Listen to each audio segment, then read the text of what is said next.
Good morning friends. વાત કરીએ આપણે એક પ્રયોગ જેને બેક્ટેરિયલ રૂપાંતરણ અથવા ગ્રિફિથની અસર એવું કહેવાય છે.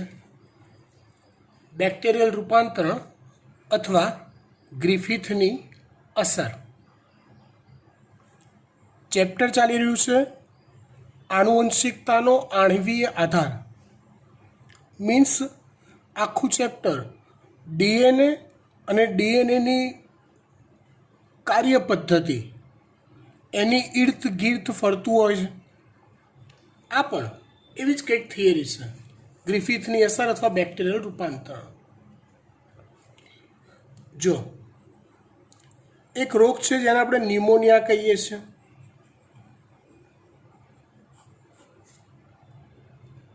ન્યુમોનિયા હાલ કોરોનામાં આપણે જાણીએ છીએ હાલ બધું કે ભાઈ લોકોને સિમ્ટમ્સ જેને ન્યુમોનિયાના દેખાય એના માટે કોરોના ક્રિટિકલ થઈ જાય છે. બસ આ એ જ ન્યુમોનિયા. ગ્રિફિથ નામના વૈજ્ઞાનિકે ન્યુમોનિયા રોગ થવા માટે જવાબદાર હોય એવા બે અલગ અલગ બેક્ટેરિયાની જાત લીધી. ચલો મને કહો તો ન્યુમોનિયા કોના દ્વારા થાય? તો તમે કહેશો કે ન્યુમોકોક્સ બેક્ટેરિયા દ્વારા થાય.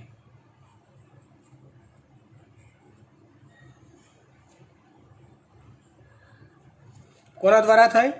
ન્યુમોકોક્સ બેક્ટેરિયા દ્વારા થાય. અથવા આપણે એવું કહીએ છીએ, આખું નામ કહીએ તો સ્પેક્ટ્રોકોક્સ ન્યુમોનિઈ દ્વારા થાય. આ બેક્ટેરિયાની બે અલગ અલગ જાત છે. એક છે R3 જાત, R2 જાત, R2 અને S3 જાત. આવી બે અલગ અલગ જાતો છે બેક્ટેરિયાની. આરનો અર્થ સમજવાનો છે રફ અને એસનો અર્થ સમજવાનો છે સ્મૂધ. આર એટલે રફ અને એસ એટલે સ્મૂધ. બંને ન્યુમોનિયા રોગ થવા માટે જ જવાબદાર છે, પણ બંને અલગ અલગ જાત છે. સ્પેક્ટ્રોકોક્સ ન્યુમોનિઈ જાતિ બેક્ટેરિયાની એની બે અલગ અલગ જાત R2 અને S3. ફરક શું છે બંને વચ્ચે સમજો. R2 જે છે ને એ એક રફ અને પાતળી દિવાલ ધરાવે છે. એની કોષ દિવાલ રફ છે, ખરબચડી છે અને પાતળી છે. જ્યારે S3 જે છે ને એની દિવાલ લીસી એટલે કે સ્મૂધ અને જાડી છે. બંને વચ્ચે બીજો બી એક ફરક છે. S3 જે છે ને એ યજમાનના શરીરમાં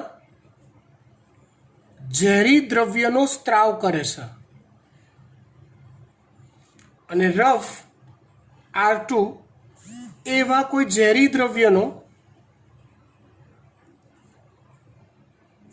સ્ત્રાવ કરતા નથી. એટલે બંને વચ્ચે ફરક શું રહે? બંને વચ્ચે ફરક શું રહે વિચારો તો. એવું વિચારી લઈએ સીધું સાદું કે જો તમને S3 નો ચેપ લાગે ને ન્યુમોનિયા થાય, તમને કે મને S3 નો ચેપ લાગીને ન્યુમોનિયા થાય તો એ વધારે ગંભીર અથવા જીવલેણ થાય. કેમ કે એ ન્યુમોનિયાના સિમ્ટમ્સ તો તમને આપશે જ આપશે, પણ સાથે સાથે તમારા શરીરમાં ઝેરી દ્રવ્યનું ઉમેરણ કરશે. સમજ પડી વાત? સામે R2 જે છે એ ન્યુમોનિયાના સિમ્ટમ્સ તો આપશે જ. ફેફસામાં પાણીનો ભરાવો થાય, કફનો ભરાવો થાય, એ તો આપશે જ આપશે. પણ એવા ઝેરી દ્રવ્યનો સ્ત્રાવ નથી કરતો, એટલે તે ઓછો જીવલેણ છે. S3ના ઇન્ફેક્શનથી તમને નિમોનિયા થાય એટલે તમારો કેસ પતી ગયો જ માની લેવાનું. નસીબ હોય, આયુષ્ય બચ્યું હોય તો કદાચ જીવો, બાકી નહીં. R2માં એવું ના થાય, ચાન્સીસ રહે જીવવાના. હવે ગ્રિફિથે શું કર્યું એ વાત આપણે સમજીએ. ગ્રિફિથે શું કર્યું કહું? ઉંદર લીધા. તો હવે આ વાત તમારા મગજમાં તમે તાજી રાખો. કઈ વાત? તો કે નિમોનિયા રોગ લાગુ પડવા માટેના બેક્ટેરિયા ન્યુમોકોક્સ અથવા સ્પેક્ટ્રોકોક્સ ન્યુમોનોઈ 2 જાત છે, R2 S3. S3 લીસી દિવાલ ધરાવે, ડેન્જર છે. R2 રફ પાતળી દિવાલ ધરાવે, એટલા ડેન્જર નથી, ઝેરી દ્રવ્યનો સ્ત્રાવ નથી કરતા માટે. હવે ગ્રિફિથે જે પ્રયોગ કર્યા એના પરિણામ તમે મને વિચારીને કહો શું આયા હશે. પ્રયોગ નંબર 1,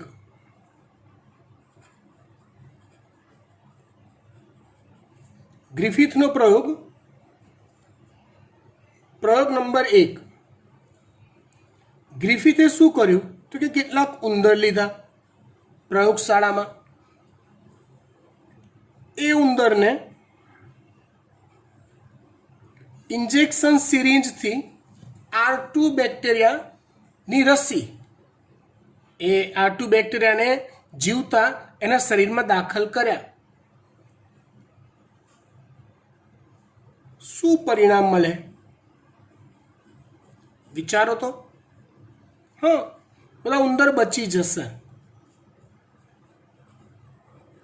કેમ કે R2 એ ડેન્જર નથી અને ઉંદરની રોગ પ્રતિકારક શક્તિ આપણા કરતાં અનેક ગણી સારી છે. બીજો પ્રયોગ કર્યો, ફરી પાછા કેટલાક ઉંદર લીધા, એની બોડીમાં સિરિંજથી S3 દાખલ કર્યા. જવાબ આપો, શું થશે? યસ, બધા ઉંદર મરી જશે. મરી ગયા. નેચરલ છે કે ઝેરી દ્રવ્યવાળા ન્યુમોનિયાના બેક્ટેરિયાની જાત દાખલ કરી હતી તો ઉંદર મરી ગયા. બહુ સરસ. એક ત્રીજો પ્રયોગ કર્યો, વિચારજો બરાબર. ઉંદર લીધા, S3 બેક્ટેરિયા જેને ગરમ કર્યા. ગરમ કરો એટલે બેક્ટેરિયાનો નાશ થઈ જાય. આપણે નહીં રસોઈમાં કોઈ પણ ખોરાક આપણે નથી કહેતા કે ગરમ અને તાજો ખાવો જોઈએ. રીઝન કે એ ખોરાકની અંદર કે જે પાણી તમે વાપરો છો એની અંદર જેટલા બેક્ટેરિયા હોય તમે ગરમ કરો એટલે મોટા ભાગના એ નાશ પામી જાય. એટલે ઉંદરના શરીરમાં ગરમ કરેલા, ખાનગીમાં કહું તો મૃત થઈ ગયેલા હોય એવા S3 દાખલ કર્યા. તો જવાબ તમે કહેશો કે બધા ઉંદર બચી જાય. યસ, સાચું. એક ચોથો પ્રયોગ કર્યો, ઉંદર લીધા,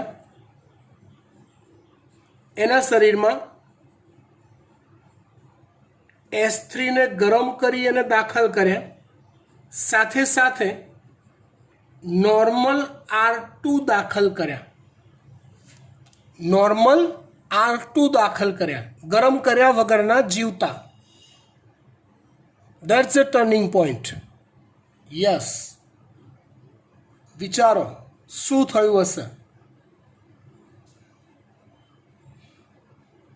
ટ્રેજેડી એ થઈ કે બધા ઉંદર મરી ગયા.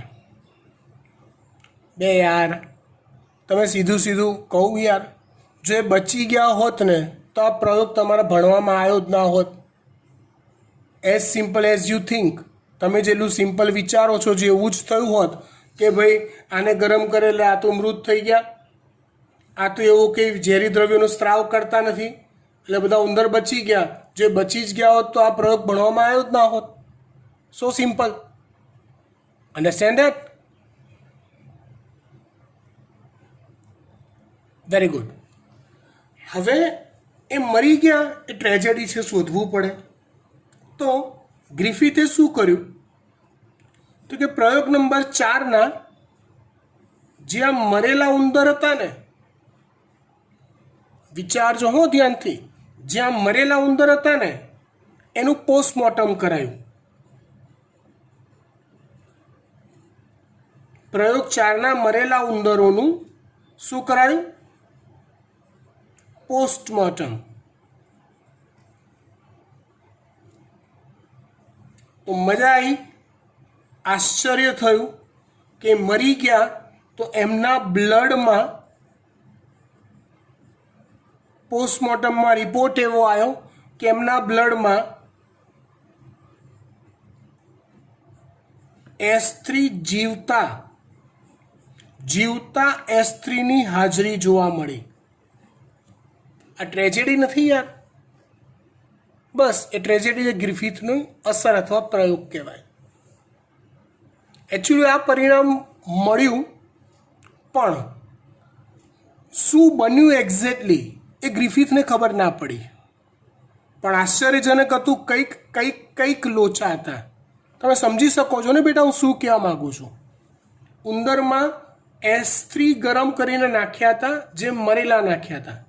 R2 સાદા નાખ્યા હતા. R2 બિનઝેરી છે, એ જીવલેણ નથી, પણ તોય સાલા ઉંદર મરી ગયા. એટલે પોસ્ટમોર્ટમ કરાવ્યું. પોસ્ટમોર્ટમ કરતાં જવાબ રિઝલ્ટ એવું આવ્યું કે ભાઈ એના બ્લડમાં જીવતા S3ની હાજરી નીકળી. ખરેખર તો આપણે મૃત S3 દાખલ કર્યા હતા ગરમ કરીને. એટલે એને આ પ્રયોગ કરીને વાત પૂરી કરી દીધી કે હવે આગળના ક્રમના વૈજ્ઞાનિકો શોધશે. મને ખબર નથી પડતી શું થયું, પણ કંઈક લોચા પડ્યા છે. એટલે ત્યાર પછીના ક્રમના વૈજ્ઞાનિકોએ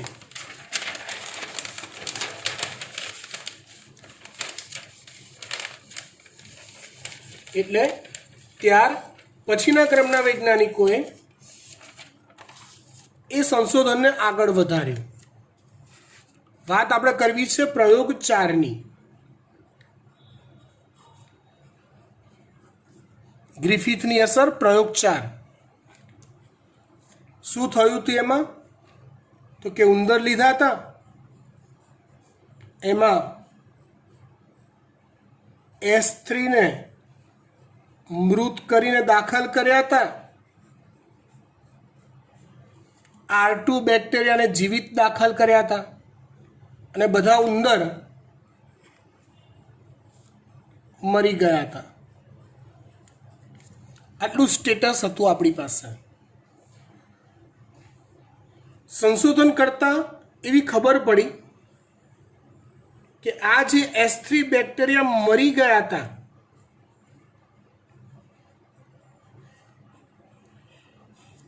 અને રફ દિવાલવાળા R2 જીવિત હતા. તો આ મૃત થઈ ગયા, પણ એની અંદરનું જે જનીન દ્રવ્ય હતું, જે DNA હતું, એ DNA કોઈક રીતે આ મૃત થઈ ગયા એટલે એવું માનવાનું કે દિવાલ તૂટી ગઈ. એની દિવાલ તૂટી ગઈ, DNA મુક્ત થઈ ગયા, અને એ DNA કોઈક રીતે R2ની અંદર સ્થાપિત થઈ ગયા. એટલે એ R2ની નવી પેઢી જે બની એ ઝેરી જાતમાં કન્વર્ટ થઈ ગઈ, S3 જેવી. ફરીવાર સમજો હું શું કહેવા માગું છું, એ ધ્યાનથી વિચારો, ધ્યાનથી. ઉંદરમાં S3 બેક્ટેરિયા મૃત દાખલ કર્યા, મૃત થયા, ગરમ કર્યા હતા, એટલે એની દિવાલો તૂટી ગઈ હશે, DNA મુક્ત થઈ ગયા હશે. જોડે મિક્સચરમાં તમે R2 નોર્મલ દાખલ કર્યા હતા, અને દિવાલો તૂટી ગઈ એટલે DNA મતલબ ગરમ કર્યા પછી સજીવ મરી ગયો, પણ એનું DNA દ્રવ્ય અચળ રહ્યું. એટલું સરળતાથી વિઘટન ના પામ્યું અને એ જનીનદ્રવ્ય રફ દિવાલવાળા બેક્ટેરિયાવાળા શરીરમાં દાખલ થયું તો એ બેક્ટેરિયાની પછી નવી જે પેઢી ન્યૂ જનરેશન જે પેદા થઈ એ આના લક્ષણો ધરાવતી, મતલબ કે ઝેરી દ્રવ્ય પેદા કરતી થઈ, ઝેરી દ્રવ્ય પેદા કરતી થઈ અને સ્મૂધ દિવાલ એટલે કે લીસી દિવાલ ધરાવતી થઈ. આ પ્રયોગને બેક્ટેરિયલ રૂપાંતરણ એટલે બેક્ટેરિયામાં થયેલું પરિવર્તન અથવા ગ્રિફિથની અસર તરીકે ઓળખવામાં આવે છે. સવાલ એ થાય કે સાહેબ આમાં આપણા કામનું શું, આપણે શું શીખ્યા? તો આપણે એ શીખ્યા કે ભાઈ કોઈ પણ સજીવ ના લક્ષણો તેમાં રહેલા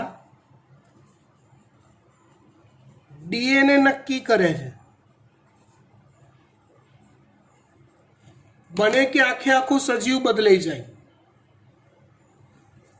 તમને જો ઓલી એવેન્જર્સની સિરીઝ જોવાનો શોખ હોય, મને બહુ શોખ નથી પણ કોક વાર મારો છોકરો જોતો તો હું જોઈ નાખતો હોઉં છું.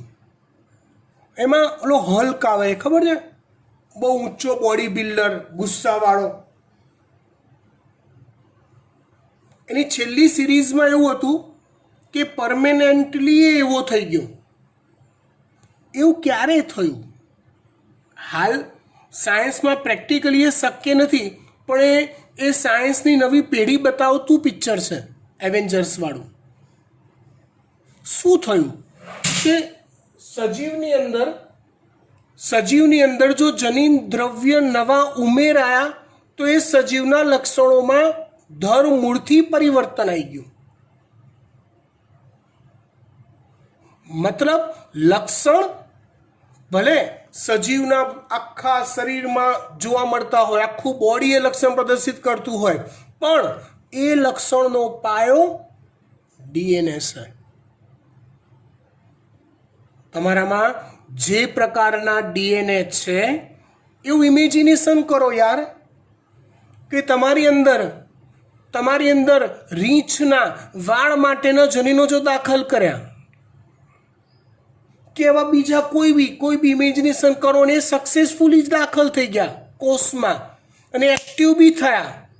આજે બોલું છું એ પ્રેક્ટિકલી થવું બહુ અઘરું છે, પણ આપણે કલ્પનાની દુનિયામાં ગયા છીએ અત્યારે. તો મે બી એવું બનશે કે તમારી જે નવી પેઢીઓ સર્જાશે ને એમાં રૂવાટી રીંછ જેવી સર્જાશે. જો એવું થયું તો એને માણસનું રૂપાંતરણ એવો પ્રયોગ કહેવાય. અને એવો પ્રયોગ કરનાર જો હું હોઉં તો એને કહેવાય વિયાર્સાની અસર. આવું નામ આપણે આપીશું. સમજણ પડી ગઈ વાત? ગુડ. મતલબ લક્ષણનું પ્રદર્શન એ અલ્ટિમેટલી એના કોષના બેઝમાં રહેલા ડીએનએ પર જ આધારિત છે, બીજા કોઈ પણ નહીં.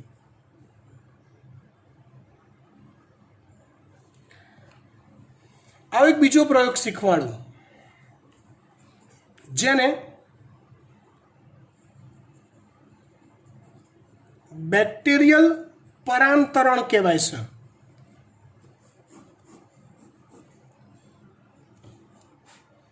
આ પ્રયોગ મજા આવે એવું છે, પણ એક્ઝેક્ટલી નીટમાં આ પ્રયોગમાં જે મેથડ આપી છે ને એ મેથડનો ઉપયોગ અને આના પછી જે થિયરી ચાલવાની છે ડીએનએનું સ્વયંજનન, હા, એ બંનેનું મિક્સચર કરીને પ્રશ્ન પૂછાય છે નીટમાં.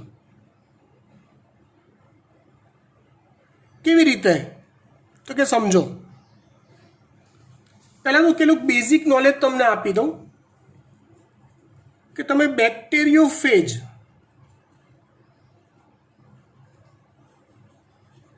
વાયરસનું નામ સાંભળ્યું છે? યાદ કરો, વાયરસના 3 પ્રકાર આવતા હતા. વનસ્પતિજન્ય વાયરસ મતલબ વનસ્પતિ પર પરોપજીવી હોય એવા. પ્રાણીજન્ય વાયરસ મતલબ પ્રાણી પર પરોપજીવી હોય એવા. બેક્ટેરિયોફેજ વાયરસ બેક્ટેરિયા પર પરોપજીવી હોય એવા.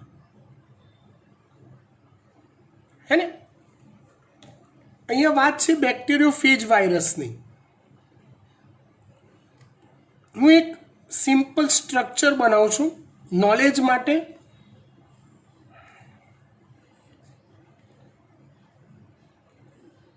કેમ કે દરેક વસ્તુ નોલેજની દ્રષ્ટિએ ક્લિયર હોવી બહુ જરૂરી છે. વાયરસની રચનામાં આટલું જ હોય. આ એની દિવાલ છે જેને કેપ્સિડ કહેવાય. શું કહેવાય એને? કેપ્સિડ કહેવાય. જે સલ્ફર યુક્ત પ્રોટીનની બનેલી હોય. શેની બનેલી હોય? સલ્ફર યુક્ત પ્રોટીનની. આપણે વાત કરીએ છીએ બેક્ટેરિયોફેજ વાયરસ. એની રચનાના 2 ભાગ કીધા. એક કેપ્સિડ એની દિવાલ જે સલ્ફરયુક્ત પ્રોટીનની બનેલી હોય. બીજું એના સેન્ટરમાં આવેલું જનીન દ્રવ્ય જેને કોર કહેવાય. આ કોર તરીકે જનીન દ્રવ્ય હોય જે મોટે ભાગે ડીએનએ હોય. કેટલાક કિસ્સામાં આરએનએ પણ હોઈ શકે. આ 2 આઇટમનું બનેલો વાયરસ છે બેક્ટેરિયોફેજ. 2 વસ્તુ, કેપ્સિડ અને કોર. એક ખાનગી વાત કહું, આ ડીએનએ હોય કે આરએનએ હોય, મેં તમને ઓલી પીડીએફ મોકલી હતી 11માનું રિફર કરવાની. ડીએનએ આરએનએ ન્યુક્લિક એસિડ છે. ન્યુક્લિક એસિડમાં ન્યુક્લિયોટાઇડ હોય ને? હા, એ ન્યુક્લિયોટાઇડનો પોલિમર છે એટલે એમાં ફોસ્ફેટ હોય. મતલબ આ ડીએનએ અને આરએનએ જે બી હશે જનીન દ્રવ્ય એ ફોસ્ફરસ યુક્ત હોય છે એવું કહેવાય. કેવા યુક્ત હોય છે? ફોસ્ફરસ યુક્ત હોય છે.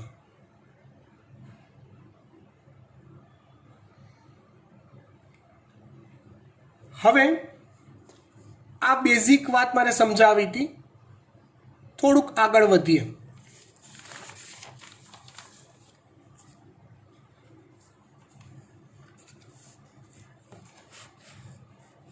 જો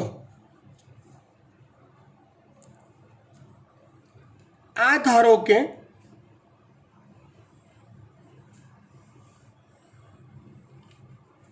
કોઈ બેક્ટેરિયા છે. આ બેક્ટેરિયા પર પરોપજીવન ગાળવા ઈચ્છતો હોય એવો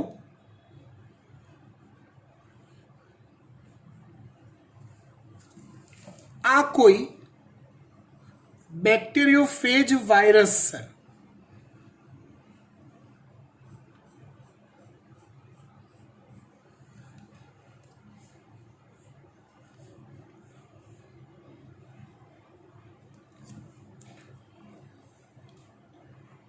હું એવું કહું છું, સાંભળો પહેલાં ધ્યાનથી, કે આ વાયરસ, જો વાયરસનું પરોપજીવન એટલે શું? સિમ્પલ. યજમાન કોષમાં જવું, એ કોષોની પથારી ફેરવવી, મતલબ એમાંથી પોષણ મેળવવું અને પોતાની સંખ્યા વધારવી. કોરોના એક વાયરસ છે, સમજાવું તમને. એ તમારા શ્વસન માર્ગના અને ફેફસાના કોષોમાં પરોપજીવન ગાળે છે. કોષોનો નાશ કરે છે અને પોતાની સંખ્યા વધારે છે. તમને ધારો કે જો કોરોના થાય છે તેવું માનવાનું કે 2-4 થી વધારે એ વાયરસ તમારા શ્વસન માર્ગમાં ફેફસામાં નહીં ગયા હોય. ગયા તો ધીમે ધીમે આસ્તે આસ્તે એ કોષોમાં પ્રવેશશે, પોતાની સંખ્યા વધારશે. પણ એ જે ઝેરી દ્રવ્ય મુક્ત કરે છે ને, એના લીધે નિમોનિયા અને બાકીના લક્ષણો સર્જાય છે. ફેફસામાં કફ ભરાવો, શ્વસન માર્ગમાં તકલીફ થવી વગેરે વગેરે, જે આપણા માટે જીવલેણ સાબિત થાય છે. આ બેક્ટેરિયા છે, આ વાયરસ છે. મૂળ વાત પર આવી જઈએ.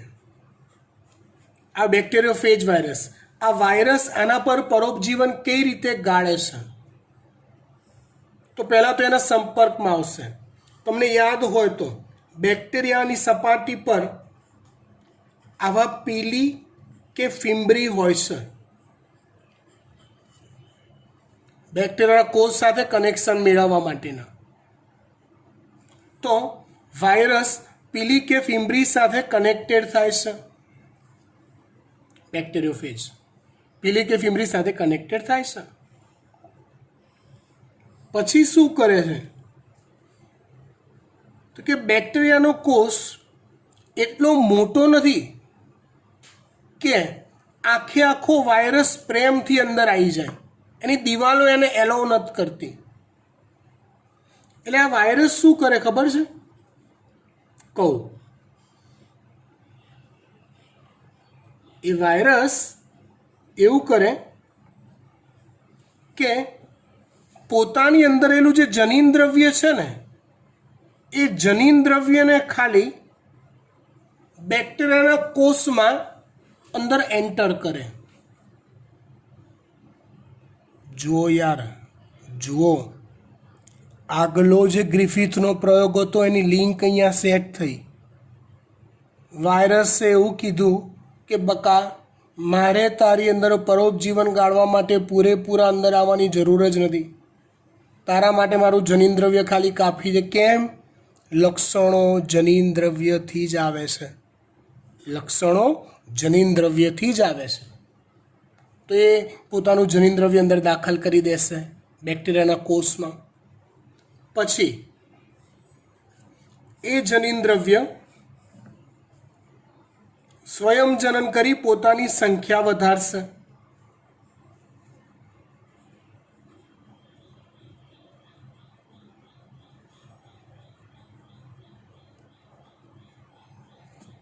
સ્વયંજનન કરી પોતાની સંખ્યા વધારશે.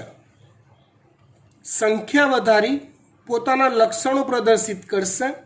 એટલે એક બેક્ટેરિયાના કોષમાં આવા અંદર ઘણા બધા બેક્ટેરિયોફેજ વાયરસ તૈયાર થઈ જશે. ઘણા બધા.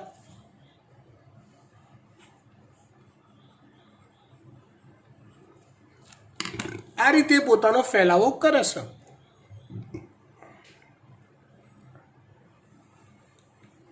હવે મેં તો તમને આ મસ્ત સમજાવી દીધું. તમે સમજી બી ગયા કદાચ. ના સમજાયો હોય તો ફરી એકવાર વિડીયો રિપીટ કરીને જોઈ લો, સમજ પડી જશે. પણ પ્રેક્ટિકલી આ આંખે દેખાય એટલું સરળ નથી યાર. કેમ કે બેક્ટેરિયાના કોષને પણ જોવો અઘરો છે ભાઈ. તો એ વાયરસ એની સાથે ચોંટેલો છે, એનું જનીન દ્રવ્ય અંદર આવ્યું, પછી એને સ્વયંજનન કર્યું. આ બધું દેખાતું નથી આંખે. ઇવન ધો માઇક્રોસ્કોપમાં પણ નથી દેખાતું. તો આવું સાબિત કરવું કેવી રીતે? આઈડિયા શું કરવાનો? તો તમને ખબર છે ને, ઓલી વુહાનમાં તમે લોકોએ બહુ સાંભળ્યું છે, ઓલી વાયરોલોજિકલ લેબ હતી. તો એવી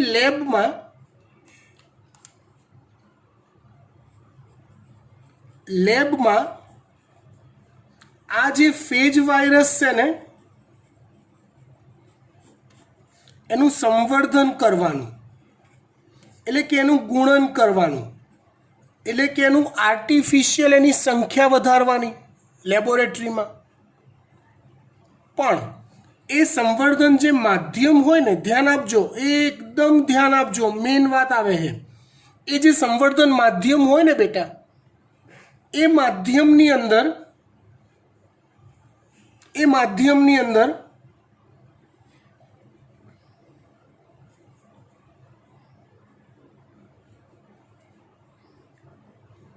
C34 રેડિયો એક્ટિવ છે અને S34 સલ્ફર રેડિયો એક્ટિવ અને ફોસ્ફરસ રેડિયો એક્ટિવ યુક્ત માધ્યમમાં એનો ઉછેર કરવાનો.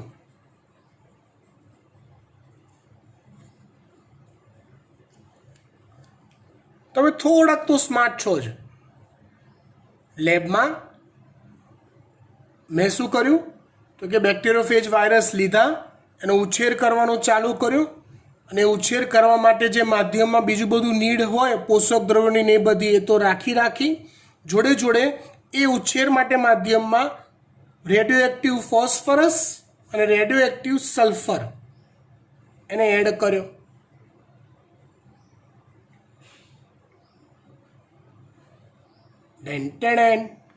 શું થયું તો કે એવું થશે કે આ જે એમાં સંવર્ધનથી જે નવા વાયરસ બનશે ને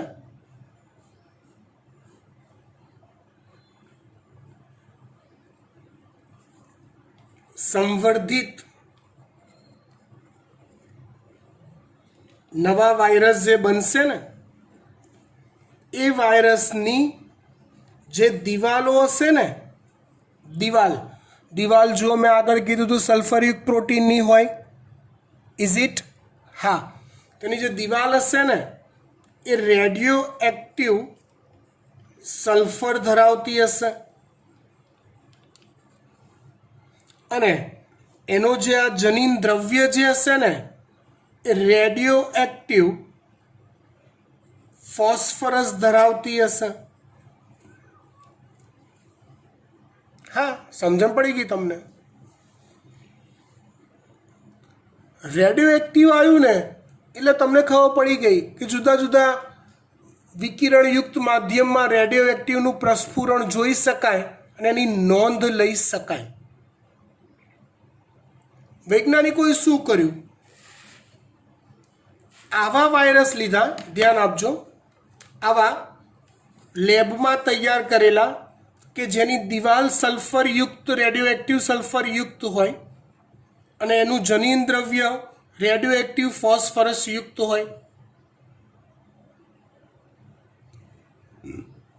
આવા વાયરસને બેક્ટેરિયા પર પરોપજીવન માટે સ્થાપિત કર્યા. તમને ખબર પડી ગઈ હું શું કહું છું? પ્રોસિજર સેમ જ થશે.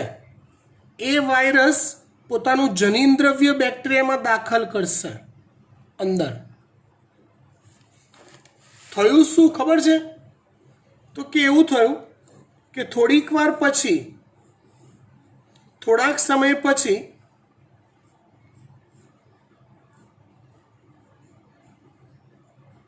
રેડિયો એક્ટિવ ઇફેક્ટના કારણે રેડિયો એક્ટિવ ફોસ્ફરસ એ બેક્ટેરિયાના કોષની અંદર જોવા મળ્યો અને રેડિયો એક્ટિવ સલ્ફર એ કોષની બહાર જોવા મળ્યો. આવી નોંધ લેવાય જે લોજિકલી આપણી વાતને સાબિત કરે છે કે બેક્ટેરિયોફેજ વાયરસ આખો બેક્ટેરિયાની અંદર દાખલ નથી થતો પરોપજીવન માટે, ખાલી પોતાના જનીન દ્રવ્યને દાખલ કરે છે. આપણે સાબિત કરવા માટે ખાલી એટલું કર્યું કે એની દિવાલને રેડિયો એક્ટિવ ફોસ્ફરસ યુક્ત બનાવી અને વાયરસને નું જે જનીન દ્રવ્ય છે એને રેડિયો એક્ટિવ સલ્ફર યુક્ત તૈયાર કરી. આને કહેવાય છે બેક્ટેરિયલ પરાંતરણ. અને હવે અંદર થોડાક ટાઈમ પછી પૂરેપૂરા વાયરસ તૈયાર થઈ જાય છે. ઇન શોર્ટ, અગત્યની વાત, ઇન શોર્ટ, તમે રેડિયો એક્ટિવ ફોસ્ફરસનો ઉપયોગ કરીને ડીએનએનું સ્થાન અથવા એ રેડિયો એક્ટિવ યુક્ત જનીન દ્રવ્ય ક્યાં છે, કેટલી સંખ્યામાં છે એ તમે ગણી શકો છો. એઝ સિમ્પલ એઝ છે. અહીંયા આ વાત પૂરી કરી દઈએ. નવો ટોપિક સ્ટાર્ટ કરીએ.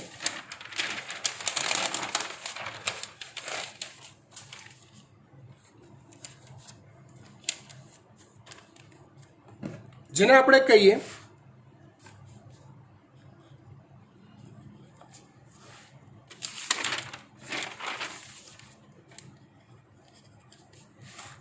કહીશું ડીએનએનું સ્વયંજનન.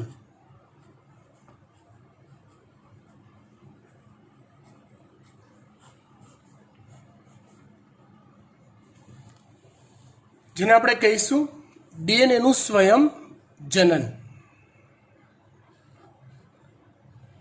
જો હું નીટ કરાવી રહ્યો છું એટલે જે તે ટોપિક ચાલુ કરતાં પહેલાં એની પૂરેપૂરી ડેપ્થ નીચોવીને તમારી આગળ હાજર કરી દેવી પડે.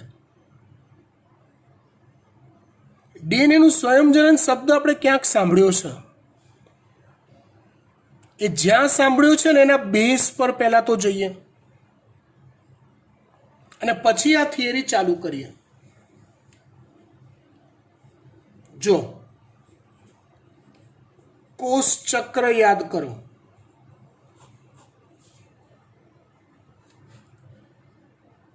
કોષ ચક્રમાં કંઈક આવું આવતું હતું.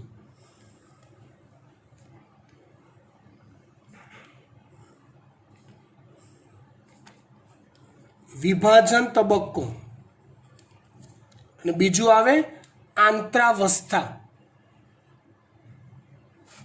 એક આવે વિભાજન તબક્કો.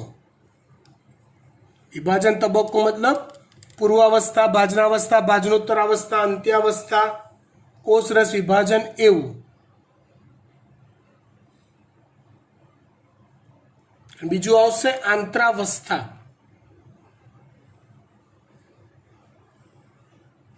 જેના 3 ઉપ તબક્કા હોય. એક હોય જીવન, બીજો હોય એસ, ત્રીજો હોય G2, જેને આપણે કહીશું કોમન નામ આપીશું આંતરાવસ્થા. 3 ઉપ તબક્કા જીવન, એસ અને G2. યાદ આવ્યું આવું? સરસ. એમાં એસ ઉપ તબક્કો યાદ કરો.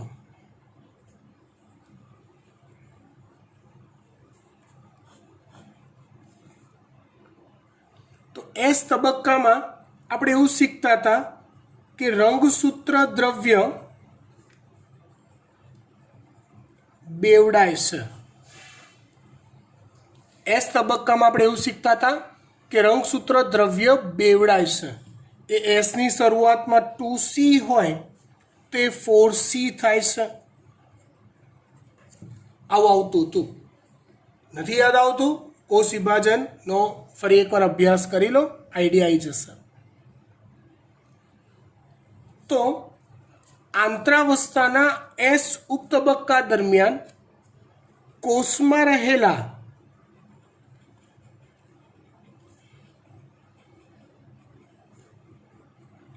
દરેક જનીન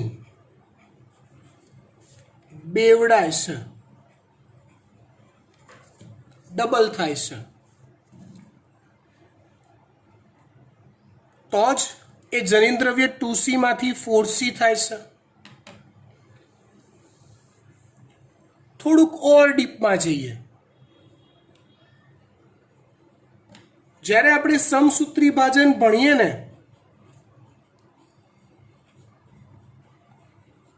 એમાં એવું આવે કે કોષમાં ધારો કે 23 રંગસૂત્ર હોય, 46 રંગસૂત્ર હોય, તો એમાંથી જે નવા કોષો બને બધામાં 46 રંગસૂત્રો જ આવે. હવે ડીએનએનું પેકેજિંગ યાદ કરો. રંગસૂત્ર અવસ્થા એ ખાલી ને ખાલી કોષ વિભાજનની ભાજનાવસ્થા દરમિયાન દેખાય છે, બાકી most of the time chromatin અવસ્થા હોય છે. યુક્રોમેટિન ને હેટ્રોક્રોમેટિન યાદ કરો લાસ્ટ લેક્ચર. અને એમાં બી એસ યુગ તબક્કામાં તો ક્રોમેટિન બી અવસ્થા ના હોય, બધા ભાણિયા છૂટતા હોય, એક ડીએનએ છૂટતા હોય, બધા એકે ભેગું ના હોય. એસમાં જો રંગસૂત્ર દ્રવ્ય બેવડાય, સ્વયંજનન પામે દરેક જનીન, તો જ રંગસૂત્રોની સંખ્યા ડબલ થાય ખાનગીમાં, અને તો જ 46માંથી બંને કોષોમાં 46 આવે. કેમ કે રંગસૂત્ર દ્રવ્ય 92 જેટલું થઈ ગયું હશે. 46 દુ 92, દ્રવ્યનો જથ્થો ડબલ થઈ ગયો હોય. અને પછી જ્યારે વહેંચાય ત્યારે અહીંયા જથ્થામાં વાત કરું, સંખ્યામાં નહીં. 2C માંથી 4C કરી દીધું અહીંયા, અને પછી જ્યારે વિભાજન ચાલુ થશે ત્યારે 4C માંથી પાછું 2C થઈ જશે. ને એટલે એવું થાય કે આ કોષ પાસે જેટલા જનીનો છે એ બધા જનીનો આમાં અને આમાં આવી જાય છે સ્વયંજનન પામીને.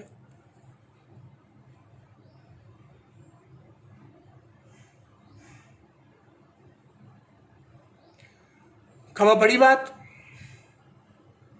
ગુડ. વાત કરીએ છીએ ડીએનએ નું સ્વયંજનન કે આ ઘટના કેવી રીતે બને.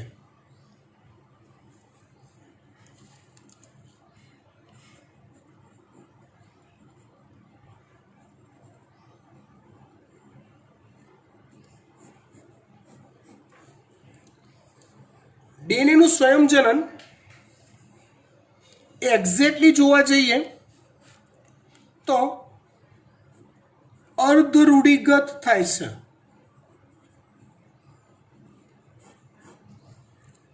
કેવી રીતે થાય છે? અર્ધરૂઢિગત.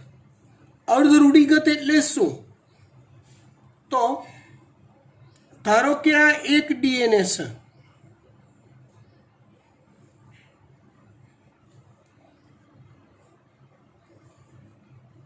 એમાંથી 2 ડીએનએ બને.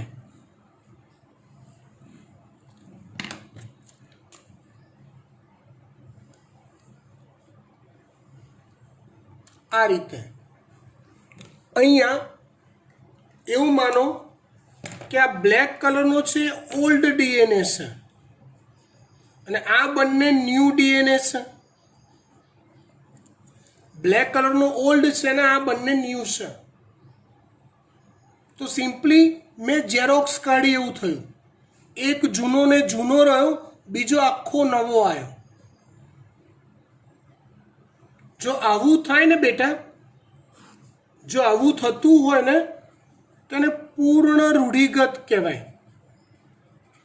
એક જૂનું ને એક આખું નવું. પણ અહીંયા ડીએનએનું સ્વયંજનન અર્ધ રૂઢિગત થાય છે. આવું નથી થતું.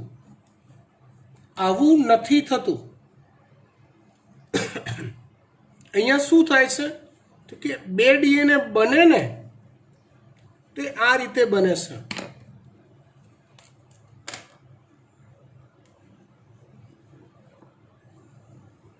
આ રીતે મતલબ દરેક રચાયેલા ડીએનએમાં એક જૂની શૃંખલા હોય અને બીજી એક નવી હોય.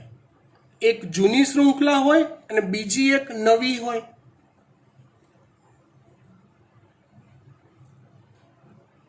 મતલબ શું થયો અહીંયાનો મતલબ શું થયો તો કે દરેક ડીએનએમાં સ્વયંજનનમાં રચાતો દરેક ડીએનએ એક જૂની શૃંખલા ધરાવે છે અને અડધો એટલે કે એક શૃંખલા નવી હોય છે. એટલે અર્ધ રૂઢિગત સ્વયંજનન આને કહેવાય છે.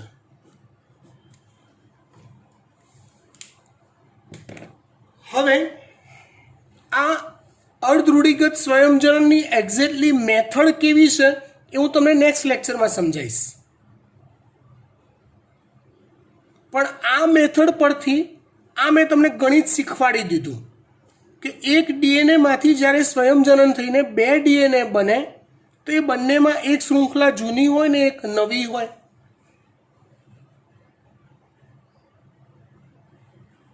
સમજ પડે છે વાત? હા, હવે આ જ વાતને નીટમાં એમસીક્યુમાં કન્વર્ટ કરતા શીખવાડું. આ જે સ્ટ્રેટેજિકલી જે આ થિયરી છે સંયોજન, એ કેવી રીતે થાય ઉત્સેચકોની મદદથી આવતા લેક્ચરમાં. પણ આ વાત સમજી લો, અર્ધ રૂઢિગતવાળી. સવાલ તમારા માટે, આ ડીએનએમાંથી આવું બન્યું, એક જૂની શૃંખલા ને એક નવી શૃંખલા, એક જૂની શૃંખલા એક નવી શૃંખલા, એવી તમને કેવી રીતે ખબર પડે? મને કેવી રીતે ખબર પડે? આપણી આંખો કે આપણા માઇક્રોસ્કોપ તો એ જોવા કેપેબલ નથી. વિચારો. આગળની થિયરી બાજુ થોડુંક મગજ કેન્દ્રિત કરો, આઈડિયા આવી જશે. આવી ગયો આઈડિયા? Yes yes. શું કરવાનું? તો આપણે જે કોષોમાં ડીએનએનું સ્વયંજનનનો અભ્યાસ કરવો છે, એ કોષોનું સંવર્ધન રેડિયો એક્ટિવ ફોસ્ફરસના માધ્યમમાં કરીશું. એટલે શું થશે? લખતા જઈએ.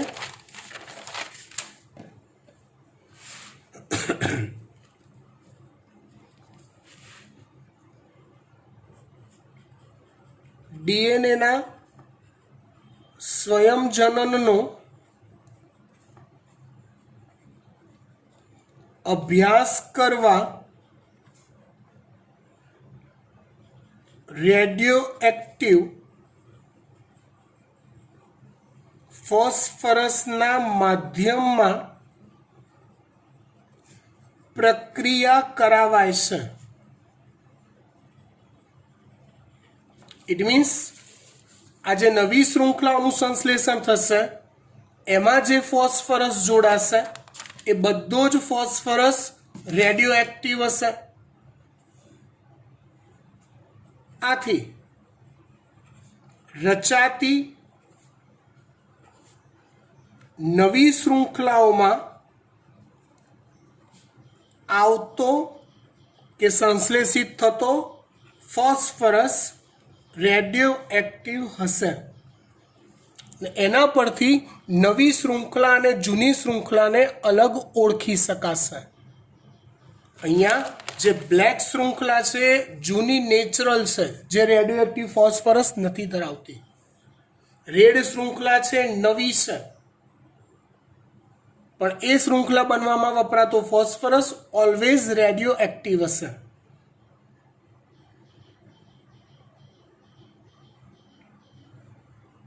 ક્લિયર? યસ. આ જ લોજિક પરથી એમસીક્યુ પૂછાતા હોય છે. આ જ લોજિક પરથી એમસીક્યુ પૂછાતા હોય છે. કેવા એમસીક્યુ? તો લાઈક આવું હોય કે ભાઈ તમને એવું કીધું કે ભાઈ 50 ડીએનએ છે એક કોષમાં, એનું સ્વયંજનન થતાં ધારો કે 2 મિનિટ લાગે છે. એનું સ્વયંજનન થતાં ધારો કે 2 મિનિટ લાગે છે. રેડિયો એક્ટિવ ફોસ્ફરસ યુક્ત માધ્યમમાં આપણે ઉછેર કરીએ છીએ તો 10 મિનિટના અંતે કેટલા ટકા ડીએનએની શૃંખલાઓ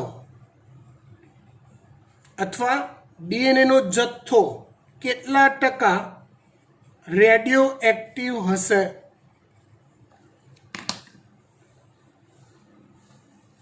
હું જવાબ નહીં લાવું, તમે જાતે વિચારો, જાતે જવાબ લાવો અને મને ફોરવર્ડ કરો. You can. આવડશે. હાલ 50 ડીએનએ છે જે બધા નોર્મલ ફોસ્ફરસ ધરાવે છે. 2 મિનિટમાં સ્વયંજનન થાય છે. એટલે 2 મિનિટમાં 50 ડીએનએ 100માં ફેરવાઈ જશે.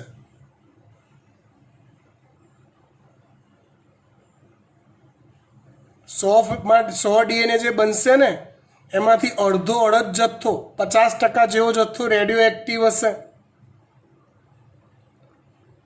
10 મિનિટ રાખવાનું છે. 4 મિનિટ, 6 મિનિટ, 8 મિનિટ, 10 મિનિટ. નવા બનતા ઉમેરાતા બધા જ ડીએનએનો જથ્થો જે આવશે રેડિયો એક્ટિવ ફોસ્ફરસ ધરાવતો હશે. જવાબ લાવી દો. બરાબર, આવા ટિપિકલ MCQ પૂછાઈ શકે. હાલે સુધી રાખીએ છીએ. All the best. હોમવર્ક તમને કહી દઉં, ગૂગલ ક્લાસરૂમમાં બી આપણે નાખીશું. તો ગ્રિફિથની અસર,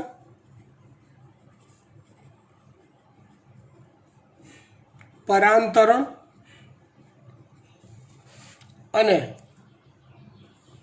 ડીએનએ સ્વયંજનનમાં જેટલું શીખવાડ્યું એટલું. સ્વયંજનનનું પ્રેક્ટિકલી પ્રોસિજર આવતા લેક્ચરમાં શીખીશું. Okay, by.